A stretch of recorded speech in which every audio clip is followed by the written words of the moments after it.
Hey, broads, it's your girl, Queen ShanShan, on a broadcast podcast, and I am back with new tea.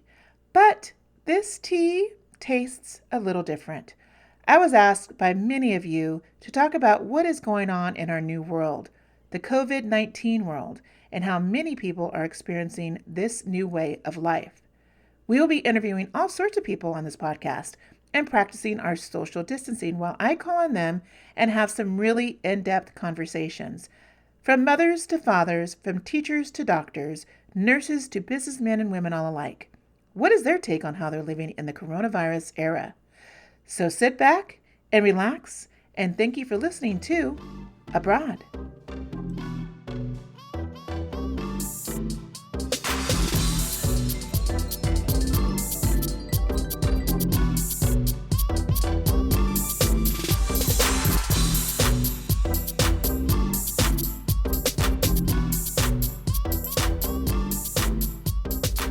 Hey, bud. This is your girl, Queen ShanShan, a broadcast podcast, and we are back with a brand new guest and a brand new topic. And I have my best friend on the line, Heather. Woo! What up? What up, girl? Hey, girl, hey. Hey, girl, hey. What's for dinner? What's for dinner? Oh, that's a good question. This is the H.B.I.C. breakfast hour. Oh, what's for lunch? Yeah. Thanks for being on. I know you're incredibly busy. We're making these interviews nice and short. We're trying to make them nice and short. And I've already conducted about 4 of them. And so you're my fourth, or 3 of them. So you're my 4th guest. So thank you so much for taking your time out on your very, very busy schedule. If you broads remember, Heather was on my show last year. And it was I think it was March of last year. And we had a great time. We talked about all kinds of things, and Heather is a CEO of her company, Ingenium. Heather, remind the audience, what do you do? And who are you? Okay, well, I am your best friend, last time I checked. Mm-hmm. And I am the CEO of Ingenium. We are a private firm on the West Coast managing hazardous waste, transportation, and disposal, and largely environmental management as a whole. And you are considered in this time in the new COVID-19 era, the new coronavirus era, your business is considered an essential component. That is correct. We are essential, and many of our customers are essential in the healthcare industry, biotech, pharmaceutical, transportation, manufacturing. Anybody that supports the government is considered essential, and many of our customers are these essential customers. How many employees do you have now?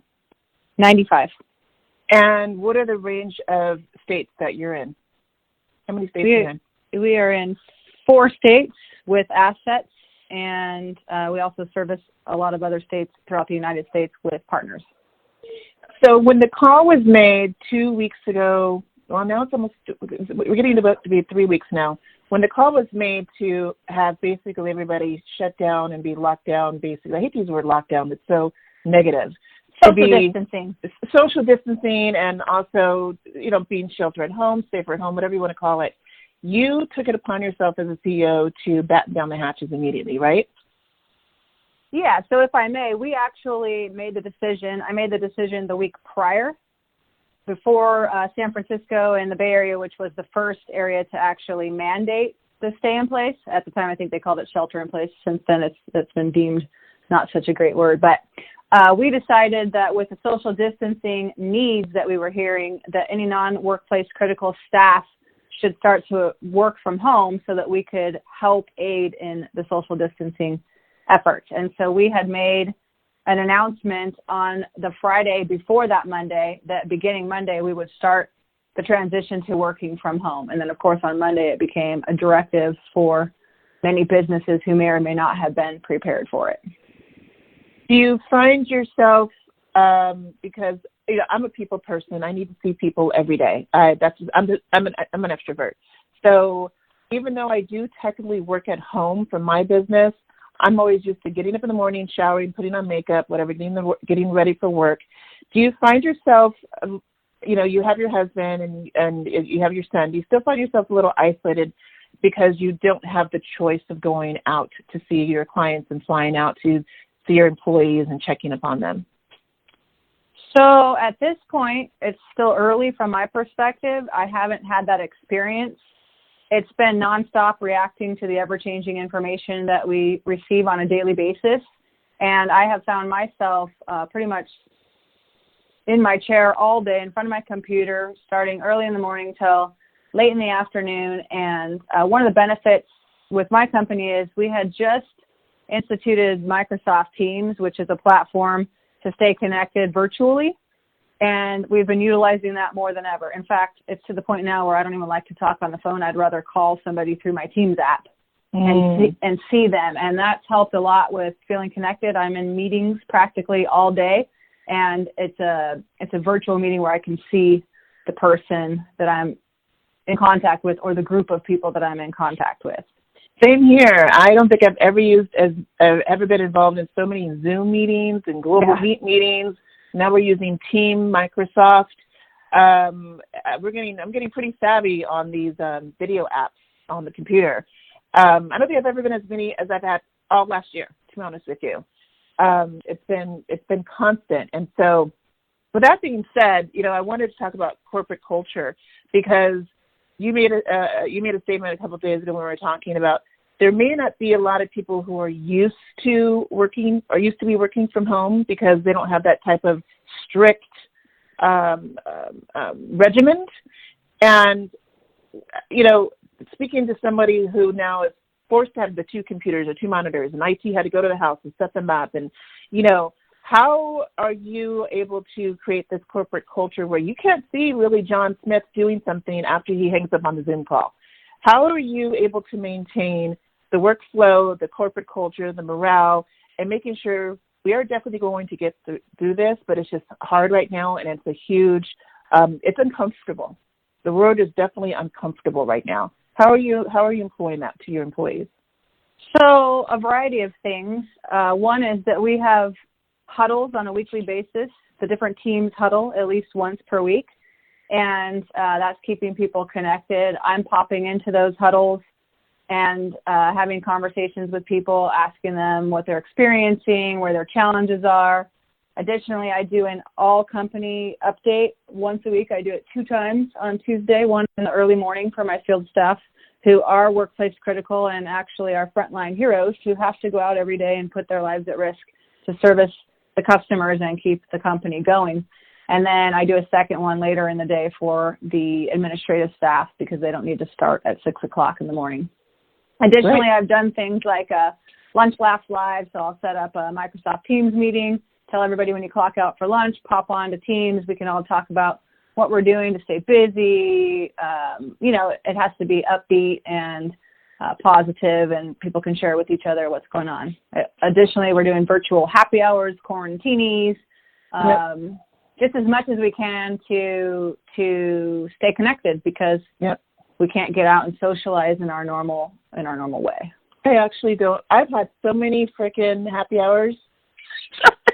Drinking more and drinking earlier. Drinking more and drinking early. It's like, we had a team meeting yesterday with one of my companies, and it was 20 of us having a great time. People I've never met, but I've always talked to them on the phone.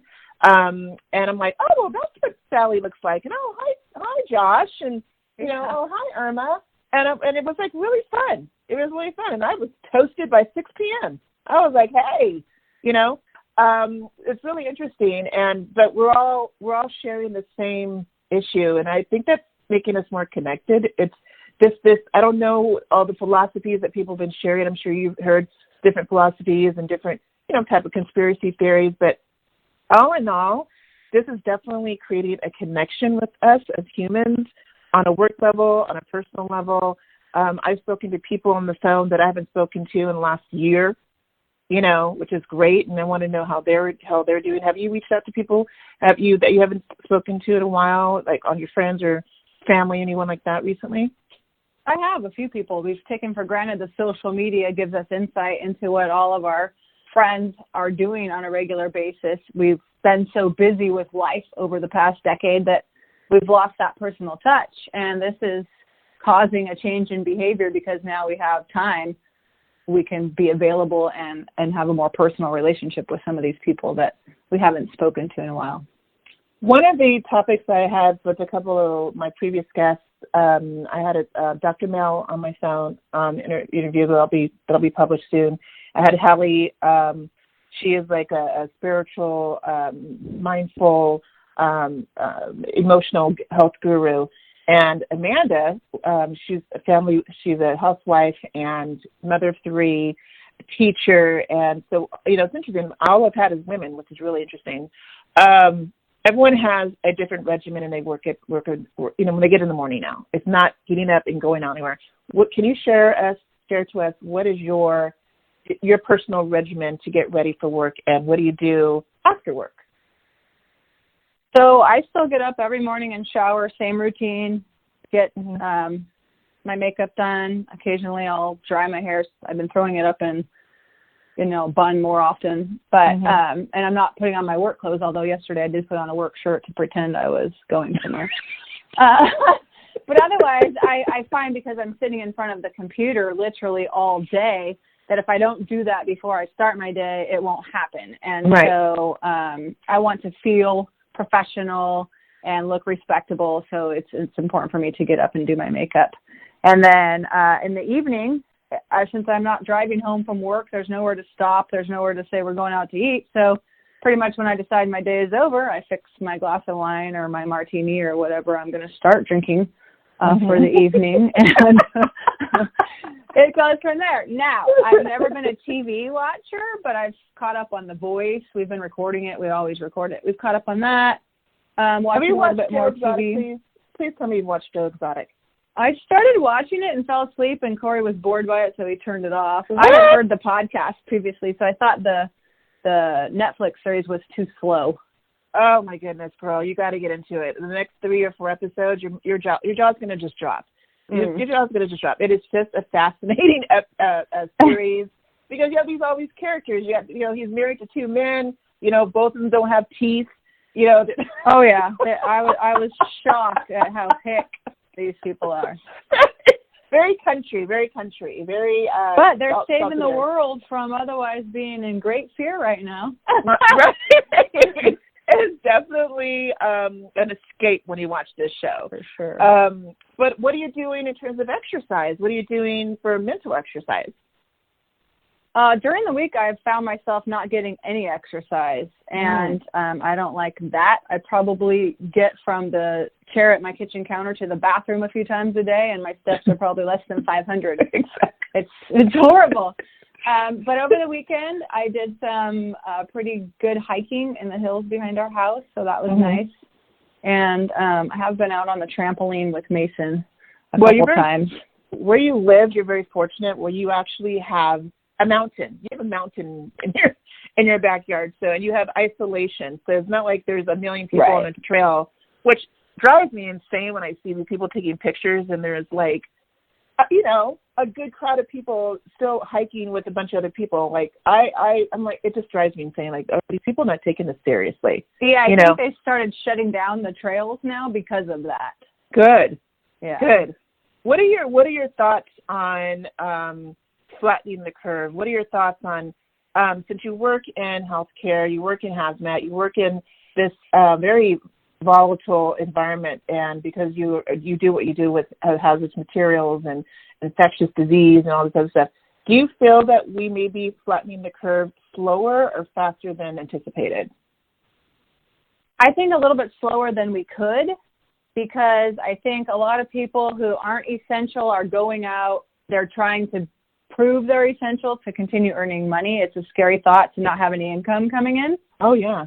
And Definitely. I think a lot of it is driven by that. So I'm excited about what this new CARES relief bill is going to do for people. I think it's going to provide a sense of relief where people will feel okay saying that their business isn't essential and not going out and doing things that will further help flatten that curve faster. I think a lot of people aren't taking this seriously. I mean, I try not to even go to the store because while the workers are all in proper, PPE protecting themselves from us, we're all contaminating each other with the PIN machine from the credit cards or cash transactions, touching things in the store. I think the fast food should not be considered essential. I think it's a joke. We don't need fast food. And how many people are we potentially exposing through those drive-through lanes? It doesn't make sense to me. So I think there's more we could do, honestly, and the longer we take to get on board. There are several states who aren't necessarily taking this seriously because they don't have clusters or the same exposure at this point, but they're not helping the rest of us who are staying in isolation get out of it. That's right. 18 states. It was reported this morning, 18 states, most of them southern states, are not having any type of shutdown or lockdown. Certain counties are, but not the states.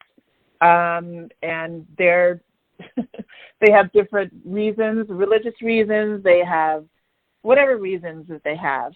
But it is making people look at certain situations and having opinions about things. And we're opening our eyes to a lot of things right now that making us think, that's interesting. You know what I'm saying? Yeah. Not to get political or not to get on the religious side, but it's definitely making us do a double take on certain issues.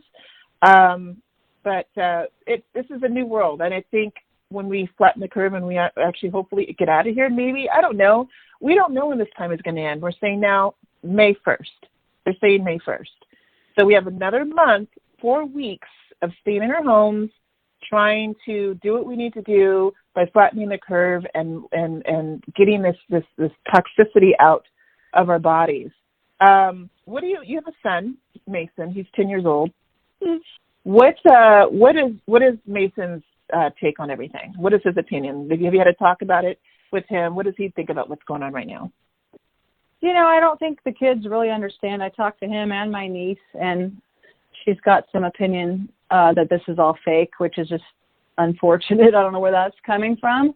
And Mason's just kind of indifferent. He's not affected by it. It doesn't mean anything to him. He's off of school. He's a challenge for me, obviously, trying to run a business and keep him occupied with curriculum. So for the last 2 weeks, I've been keeping him focused during school hours. I don't think he should be getting on his device more than he already does. So Correct. He's having to hold himself accountable to reading and math and art, and that's a challenge. It's I think my biggest challenge right now is ensuring that he's occupied and doing something productive, and he gets bored and I can't entertain him. I know. Does he miss his friends though from school? The teachers have been hosting Zoom meetings for the kids, so they get to see each other, which is cool. The technology is so advanced. It's awesome. And then, of course, through the gaming applications, many of them are virtual where the friends can be in the same space with each other playing, and that's cool. That's cool. So there's a lot. They have a lot of connectedness that we didn't have when we were kids. And how is your husband getting through this? You and Corey work together. Do you guys actually work in the same room, or you got to have your space? Like he works upstairs, you work downstairs, so you have some privacy. Do you do that to where you can have some space with each other? We're in separate space. I'm trying not to lose my mind with the OCD reality of all of the work spread out across my dining room table and extra furniture being positioned cattywampus-like so that you can imagine me, girl. I know you, girl. I know you're losing my your counter mind. has my stand-up and all my work on it, and I'm like, you know what? It is what it is. This too shall pass. I know you're losing your shit. But no, Corey's doing good. Thank you for asking. He's level-headed like I am. He is very concerned about going out. In fact, if anybody needs to go to the store, he goes, make sure he disinfects everything. I'm not allowed to go to the store. Wow. He's very protective. He's very concerned. He's taking this very seriously. And while we may not die, we don't know if we will, because it's all unknown what the truth is behind this virus. Who's getting sick? How many people? What are the stats? We're just starting to see in the U.S. how this unfolds, and why put ourselves at risk is his take. Even having my sister and Madison over, he's concerned about it because we can't control where they have been. Correct. Yeah. So, he's taking it very seriously. Well, I want to say thank you so much for being on this call. You're a busy woman. You're handling a company. You're handling teams. So I thank you so much for this nice, brief call. And I'm proud of you. I've always been your cheerleader, and I admire you for what you're doing. And, leadership is definitely what I had to aspire to. I had to grow into a certain leadership role. And now my business is taking a complete 180 right now, so I had to step as a leader. Can you just give us some words of wisdom right now in terms of people who feel that they're a little down in the dumps right now? How can you give us some words of wisdom that you think would help carry on through us for the next 5 or 6 weeks here?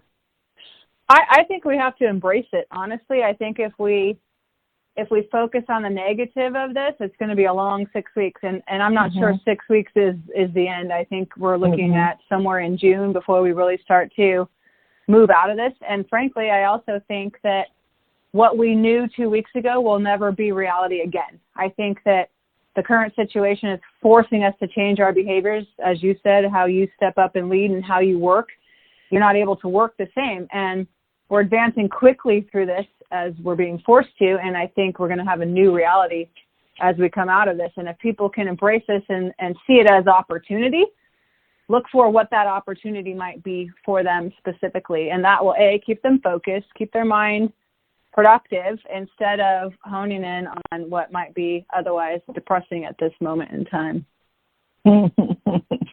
Thank you.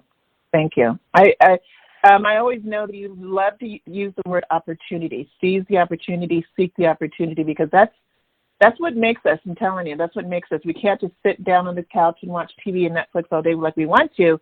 We got to really rise up to the occasion. And as a nation, as a family unit, me being single, I got to rise up to the occasion, and I can't sleep.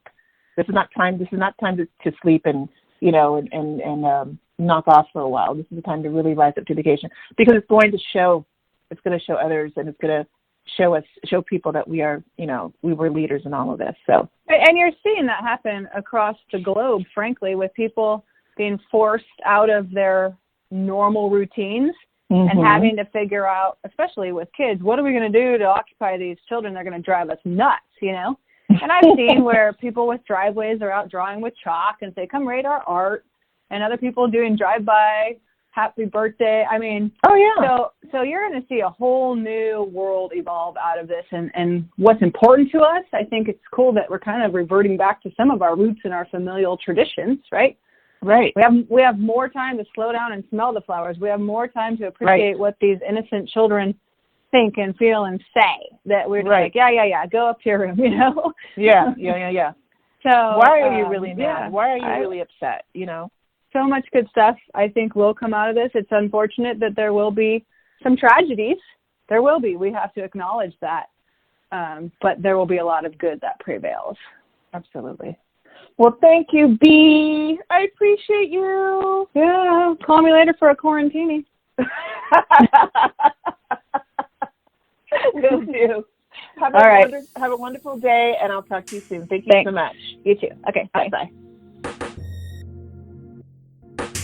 Hate to see you leave.